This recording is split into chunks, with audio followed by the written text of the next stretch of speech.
اللهم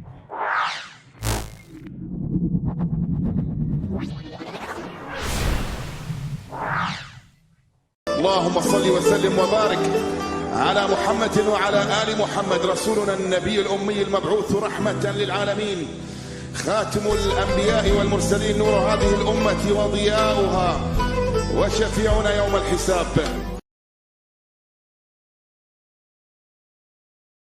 اللي بيدبوا منيش حساب أو من داس مبيقر منيش داستم بيكر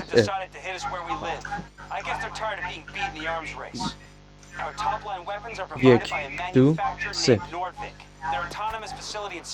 صلاة بهاورانی خوشویست و عزیز کاتتان باشی و دارم بر شوێنەکەن هەندە خۆشی و خۆشبەختی دابن هاوڕانی عزیز ئەم زارش لە یاری باتڵفێت لەگەڵ زەماتە خۆشویستە هاتی نەتەن هەروون دەکەین ماوەیەکی جا زۆرە ئەوە ڤیدۆمان نەبوو بۆ یان دەکێشەوە و سڵاوی کتابت بۆ جەماعەتی عەبدوڵاش نێرانی عەبدوڵڵا بە برادێکی تازەشمان هاتووە مامە بیلال بەخێراتنی دەکەین. بڵاو ڕێزمانە زۆر سپاس بە ڕێزم خوا بەخێرەی بێت مامە عەبدوڵڵا تۆش قسەی خۆت بکە.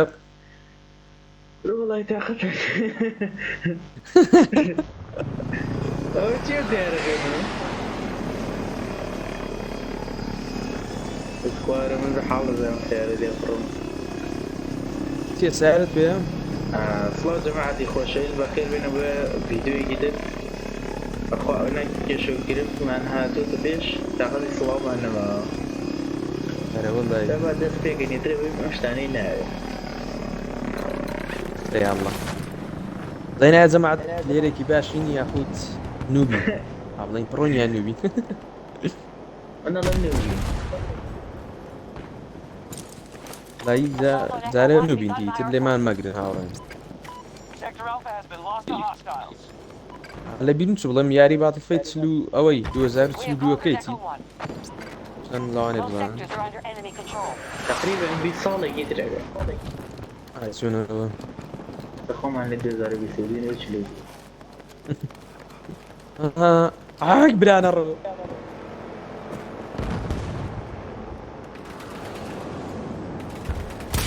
وشي هو تعرف هو زو تعرف هو كسيت يعني من نايبينا زين ما مهر خالدي ورن زاري ورن دوري او هيد شوت والله بالله سربانه كده ثاني شيء بس سنايبر سنايبر بيه بكيرناك انا ناخوشه والله من حاب النص سنايبرية ما مكا اوشت سلة وبناروا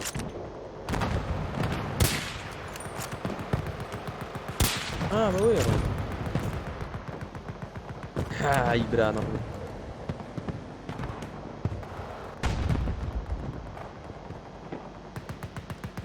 كاكا في شيء يكون ليها نعم رينا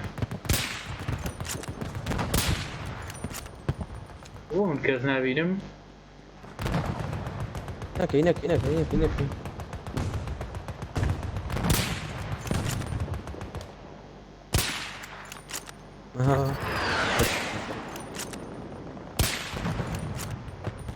دراما باوي بجنبي يورني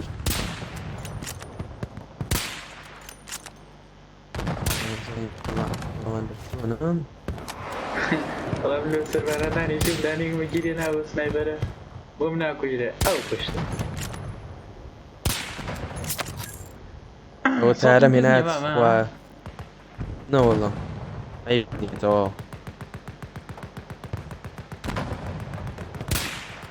روسيو ساعدني انا روسيا زوناري او روسيا نيو سارك الله ساري وين روسيا راه تبيش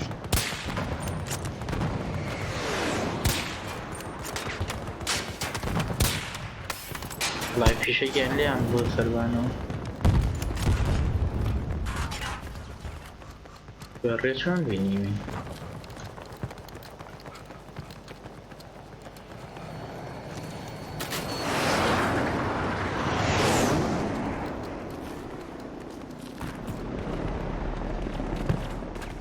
اما نفرق لدوته ولا دوته وين نفرق لدوته وين كي ها سالو دواتەوە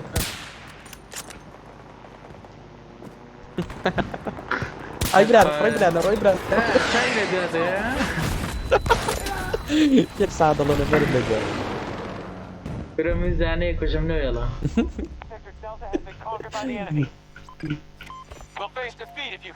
مع بەخوا هیچمان نکریتە ئێستا هاوەتەوە لا من دوی کێڵم کرێ چەند دڵێ بۆ چۆ ڕووی بۆ چۆ ڕۆی کوڵە باخ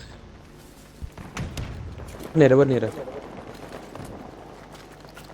دەسخواوێت شوێ نازانین دەستوی تو نەتەخوا ئەو شوێنەی کە ئەومە بەسێتی بارێک دیاریکانە فەر نەکەی نەکەی نەکەی نەکەی نەکەی نەکەی بە شۆدا لە منی دەدا خۆت مەگوژ هاتم بە خۆت گوش ئارە وەڵام وەکوات و لە پشت بم ڕێک ئێستا من لە پشت دیا لە شوێ بوو نازانم لێران کێ نەبوو لەوەنەی کوشتووی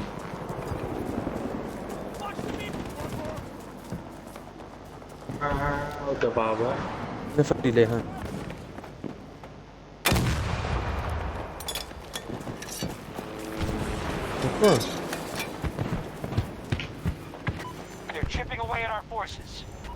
هاتە من خەڵک ناپێدم نازانم بۆ چی لە ماوە وڵا چۆش دوورە ڕادم ساڕێەوە ئەگەر لە خەڵ هاتە لە پێش منەوە بوو هاتە ڕاکە ئەوە بوونە جوان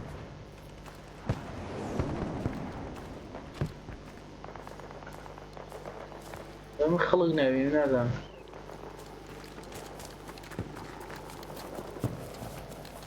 ئای Sector Charlie is under our control. بەروێتەوە خۆ دەستنێفەر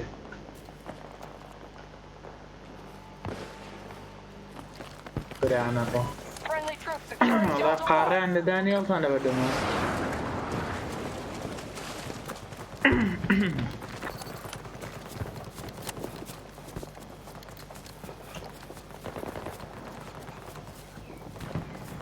نەوێرم بەخۆ من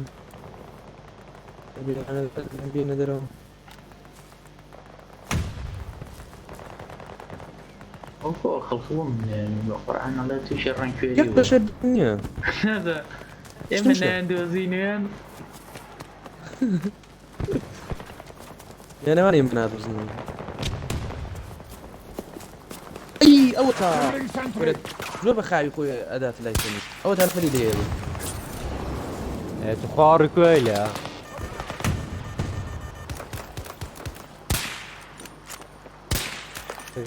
خورپی زوو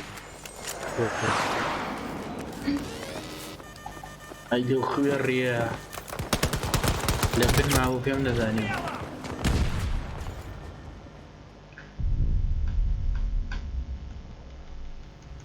Delta 1 is being secured by friendlies.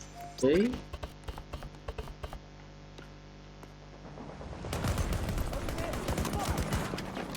ئەدەمان چەکە باشترە Maintain control of Charlie 2.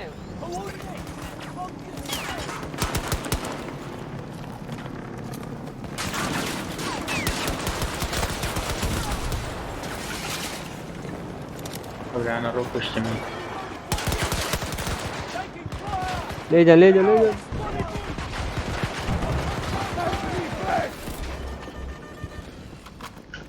یا الله وەرکی وە ڕێڤێر من کرد 50% strength. تا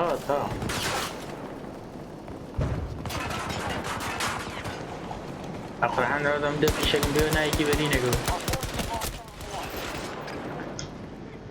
بەس نایبەرەکەم ئەم گۆڕین Sector Charlie in enemy hands. ئەو چیەکەن لێرە برانە ڕوو ئای هاوار حیفێ ینی کادە تەرزانە ئەو داهاتنات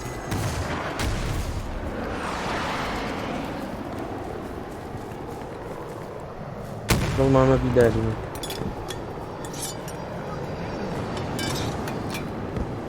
برو اوكي تمام هليكوبتر خيري خويلة لبرو ار بي جي هذا برو جوارو هليكوبتر خيرية انا بس مسافة هيدي هيدي خو أبو درا ولا زكاة بس بدي بالك عم شو Control زاني of Sector Bravo. لا هم شو زاني من برو كيو تقريبا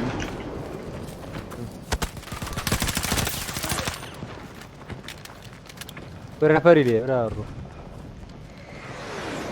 وين برو ايو من The فوز enemy ديرو just pushed us off Echo 2.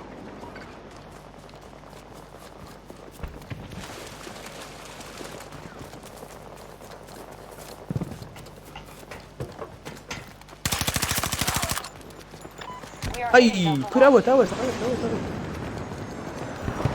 أنا يا ماما وشهم رزوز هم سين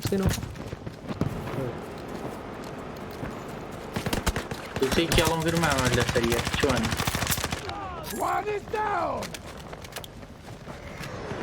خليك فيها شدة أريو كواري والله ناو بيدم تحقيقات شي نادم بكوي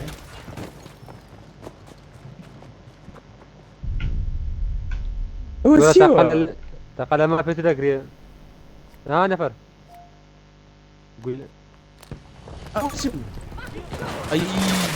أول شيء بالروماني هذا أنا روت شي بو هم معنا شو بينجي كتيابو را وادي يا فيري أوش تانا نبينا لا يرمانا هالدان إشتا لا والله ما هذا رومانش Control فرشة of an objective. دقمي سرو اشتوائي كي أي كاتا وقت بطل فيه غير أكثر بوي فيه غير تعب كيف ما يستلوا داني كلي Just lost Sector Bravo to the hostiles. أي وارا أرومان عيزانة رمانا و أربيج نعم كاكا شو أنا قاعد أجيب كده نعم يا هوار Charlie 1 is no longer secure. والله شو إنه كان دا أجيك كربنا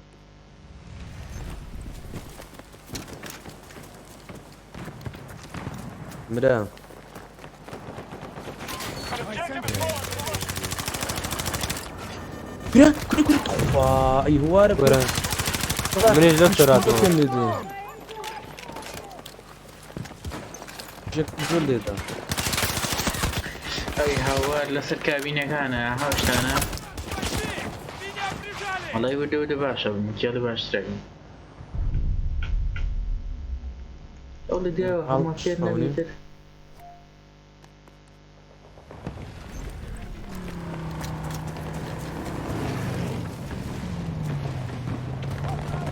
هو اللي نفر وندعو نفر إلينيا نفر إلينيا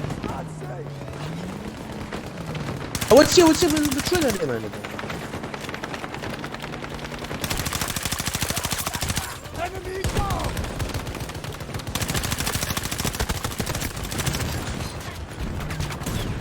أول شيء عيزة من هذا زور زور الماما شو منا يعني ورا زور بو نزاني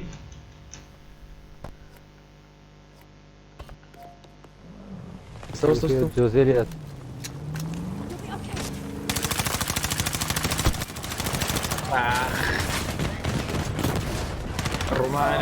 رومانو اشتغل ندرش عبرة لكن- فريدة Sector Bravo has fallen to hostiles.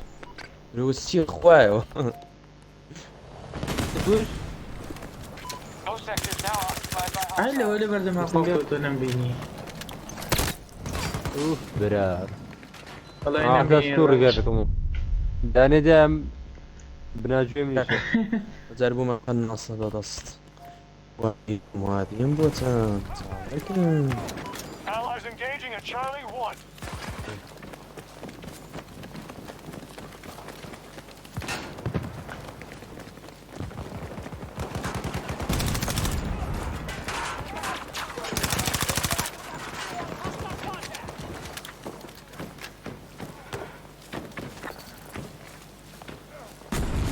Charlie 1 secured. تمام No قشطة margin فشتي for error. We win now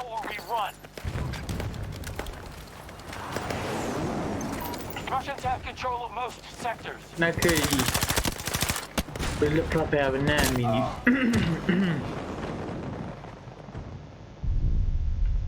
لەکوێن چیتان بەسەرا هەو ودانا اي هوارا او هليكوبتر باش هو هليكوبتر بالله هيز اسم تناكرين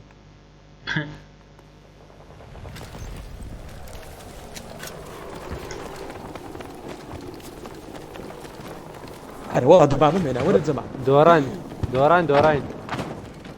هەرە وەڵا دوران گرنگ بەشداریکردنە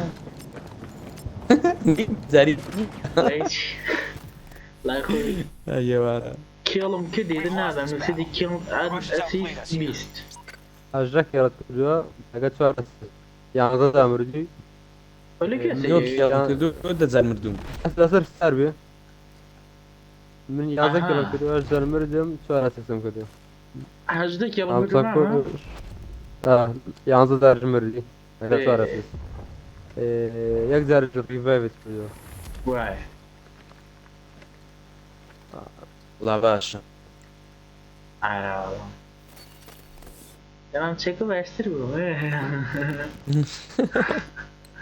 بیکەینەوە يلا بقى دزبا جميكي دي عزن ئاراوەڵای چی بکەین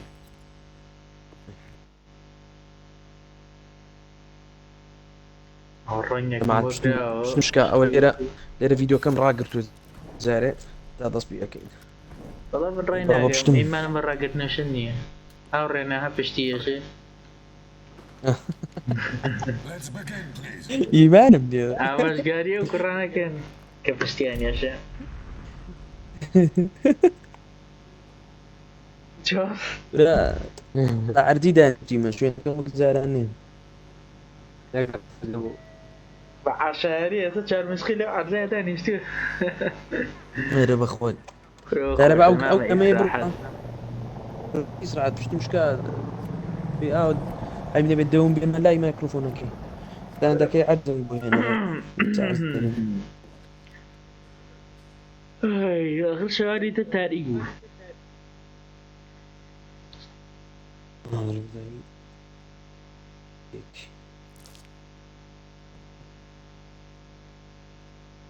باو كما يبرق بەشادەی مەغریب با خۆشەویستە يركود بكم أخوي بدرون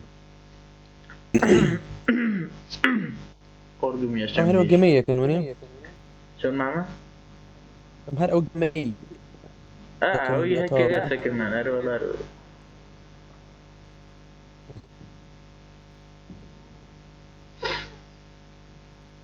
حەڤە دەقەیە تۆ بڵێ چارێک ئێستا چارێکی یاوین ئەی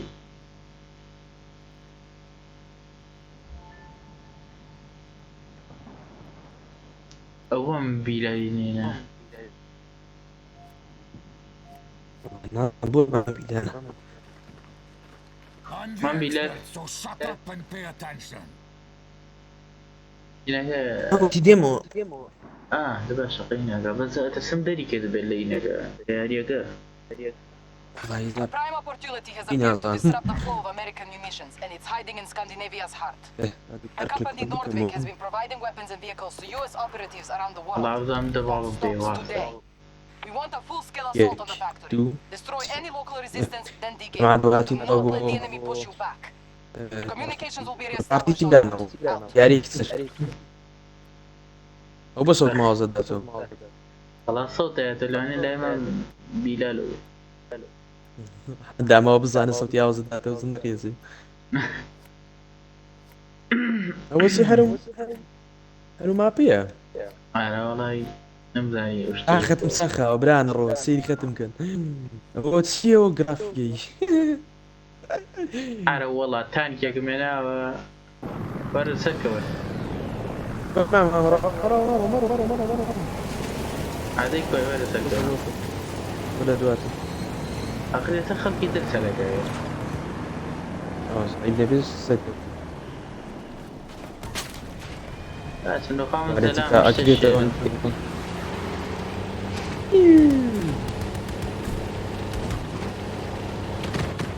هەتا خەڵکێکم خۆ جارێکەر نادە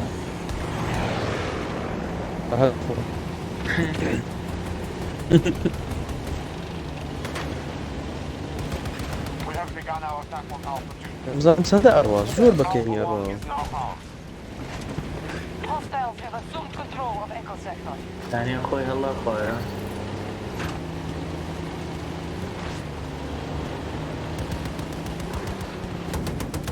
بەرەبەری ناکەوێ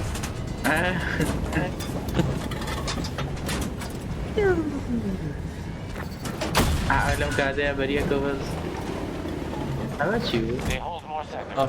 We must alter our هەما أو كشتا عمل دبابيكي كي عيرة Our troops are assaulting Bravo 1. بێ هەما دەبن عمل American forces are in control of Charlie Sector. Ready for ئەبرانە ڕوو لی داین لی دە هي مجلية دي ها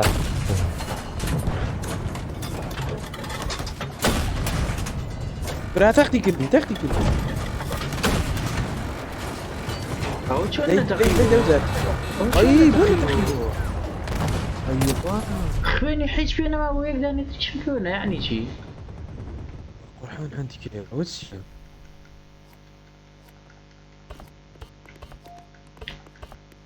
بدوشتي أو جونا مني أو شو أنا حقيقة مايكروسوفت برام بري ميجا بەرامبەر ئێمەی کرد مامە بیداری چاتەوە جي بي اس هەرۆلا تو بە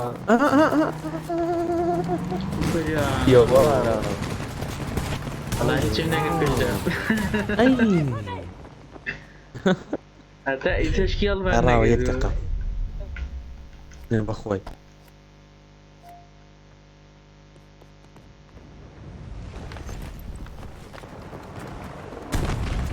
ناتوان ڕۆم خەتم خاوە زەماعەت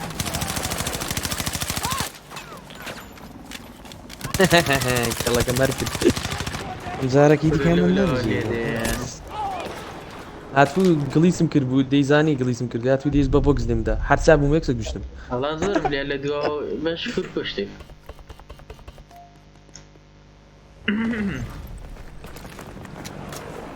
بروتشيو تيارا ئەو تارێ ئەو تارێ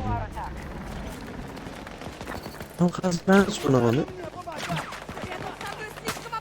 Our enemy is هەرە تخۆ یاریە We're keeping control of more sectors. وإنما قرآن ئەی بۆ الله ئادەمیش دیدەم ڕووکاری هەرڕانکرێ قورس تۆدا خۆس ناسڕێ زۆر پرسەری وڵا In Bravo 1. شو اللي ختم ئەمە خاوي بیلفکاری کرێ کاکوەرن بی وانیان گرتە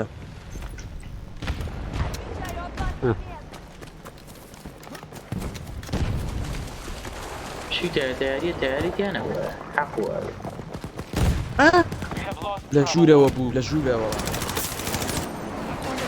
قلنا والله لا شو نقدروا أجيب جاي ورا الربر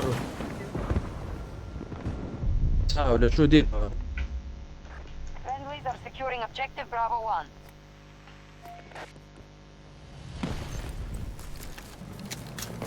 ما صوت مني برا یاوا نەوەڵا طيب ما شاء الله أنا زين ختم خاوي هات هات هات ايش هذا هو مدي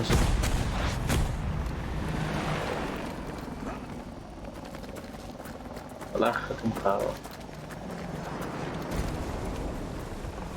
Status report. Holding أنا operations are فر promising. نفر They're holding objectives.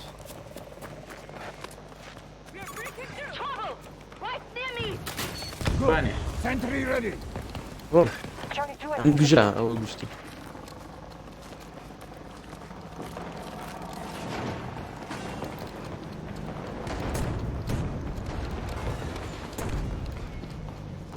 انا روتشي وصديقي برا الله ابوي Charlie 2. ناوەنەکەی کێ بابێ بیباتەوە ئێستا دێن ئێرە Hostiles are losing resources. روتشي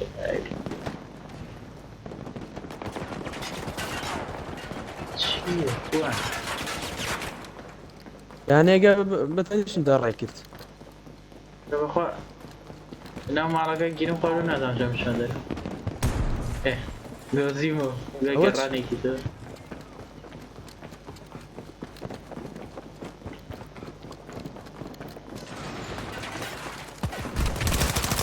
اي والله ما أي خبرت أي جوارة كرو عشان لازم بويدا.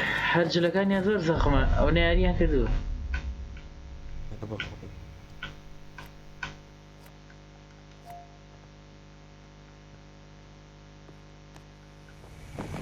The enemy is targeting Charlie 2.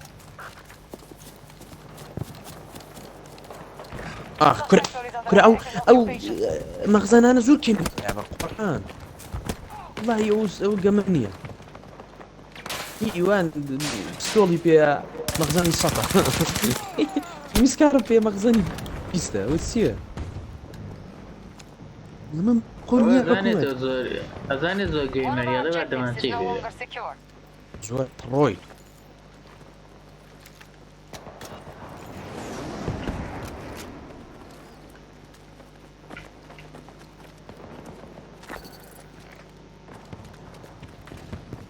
وشيو الشباب Stop the US forces from conquering every جزيتت نطينا دي starting attacks on Charlie 2. عفوا عفوا فرقي منيح ياك يلا ناكل وياك يلا لا لا اعطيك نقول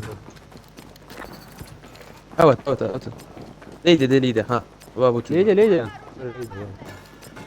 كل اخوة كافت انا كجلي زينة والله أول بشتي ام كيش من اول شوارو دولة انا ذانا بعدي داو بدزيا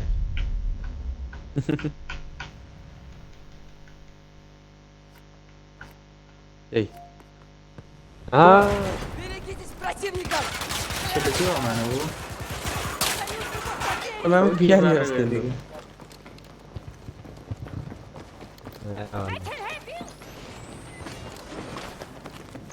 وكسيني ما درك نفر دي بيس كيف ليرة فاني لا لي صوت كده هذا نلا خوم ملمنا على الروم يوم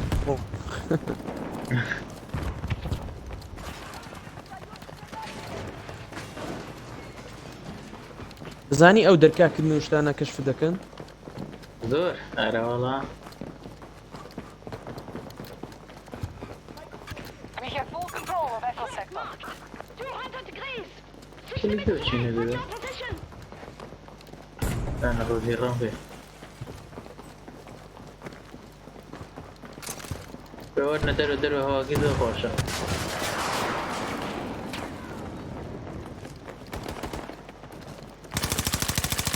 Charlie 2 is being invaded. I'm reloading!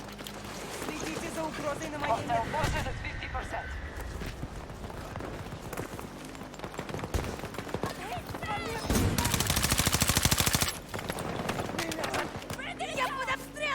Мне уже не помочь! Grenade out!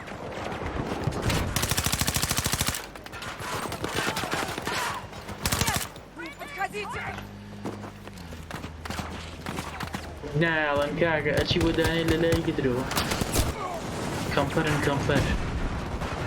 lost control of one of our objectives. ما بالله بلال بو خد قشت هذا ساكن داك الديم نزاني ورزق يعني صحيح شا هل هتصطاول We're hitting Charlie 1.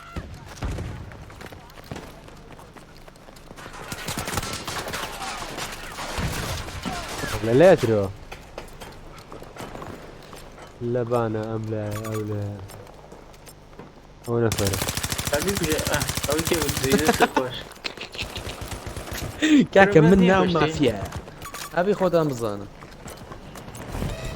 زيدير دانا ولاي تعرفت وجنو نيد عاد داون راك Our forces هو are سفلي شو داون capturing كده Charlie 2. اوسا كشتم يا رب اول شيء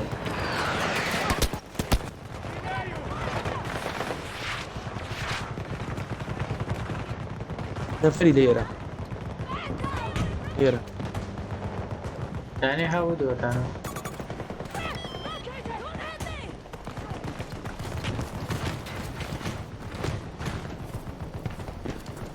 دەمەکە یەک ساعت دەمێ بیگژم لە پشتەوەی چ دەکەم ئەوە تا لێک لە نەفەری دەیە زیاد يعني چیتان لێەوە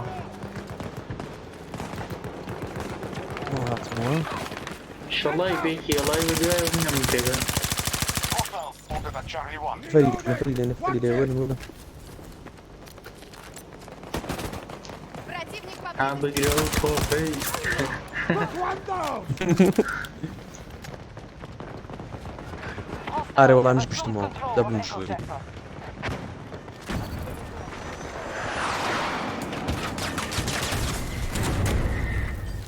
ویدی زوو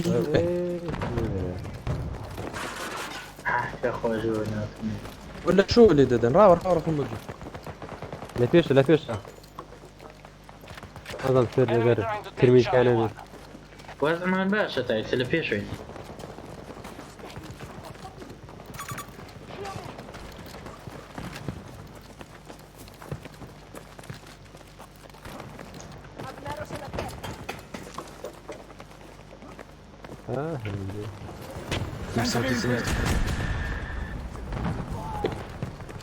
ئەوە کەسی گیانەمەمە با بڕێن لەو شوێنە بڕۆین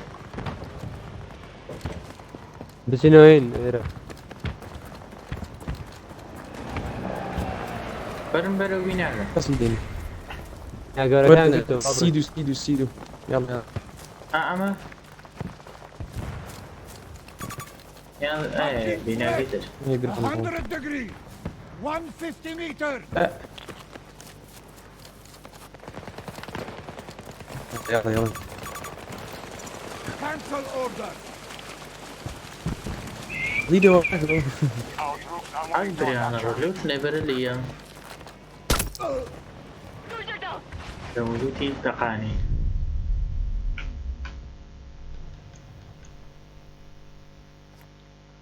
بەحسابی ئەوانە مەبێ خەڵکی تیاوێ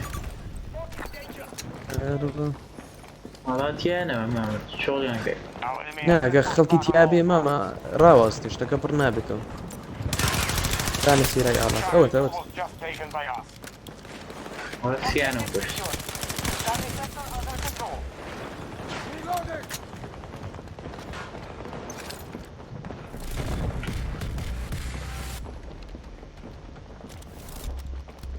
كيف انا سريعه برا لە دوامەوە وڵای باشە خراب نییە من ئەوە چییە؟ مامەرە لە دوامە چوو بۆی کوشتنی بە قورعان دەکەم فەریمە وەڵڵاهی ئەگەوە درۆنە بێ هیچی تر نیم خۆی لە کە فەریمە بەزم بکەی بۆ بجێ دووبارە نەوی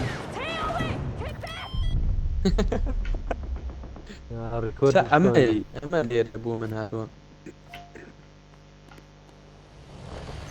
برا هەر زۆر دوورمەوە سێکە هەر بم باشتر بە قورعان ئەم بۆ برە باشتر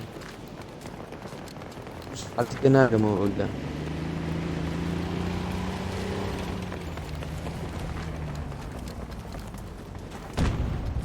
اوكي نف ليرة فرناندو زمانات خاصة اللي كيو تقلم نكا اخبار خصنا يبري بين بس اللي يقول شيء او هم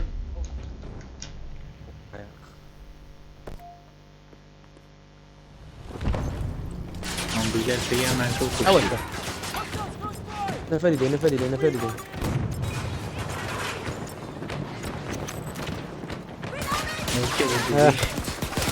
الو لقينا انا فرق Charlie 1 under attack by ليدا ليدا لا امري او نامري او مو نامري الله شيخ يسير النمر. ما داول بابا قلت مني داون كده او بوكسم لدا بريدك Charlie 1. والله هي اوقمن نعم حقولي كيف معقولية لا والله شو بو بيتك لا اشتغل بخواي و ما كل شيء هي يعني لا ساعة بوكسية دم بريناكي Has been targeted. يعني في زمان دم انا انا قدامي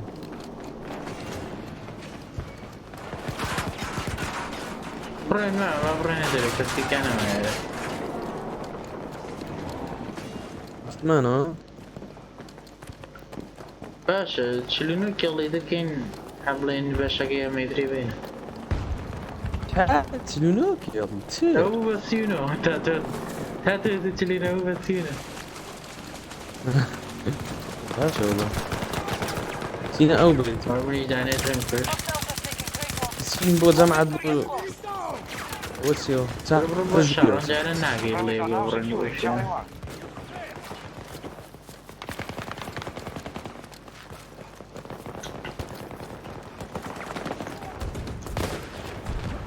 کوشتیان Echo sector is under American command. شەقامی جەنازەیە ئەوە تا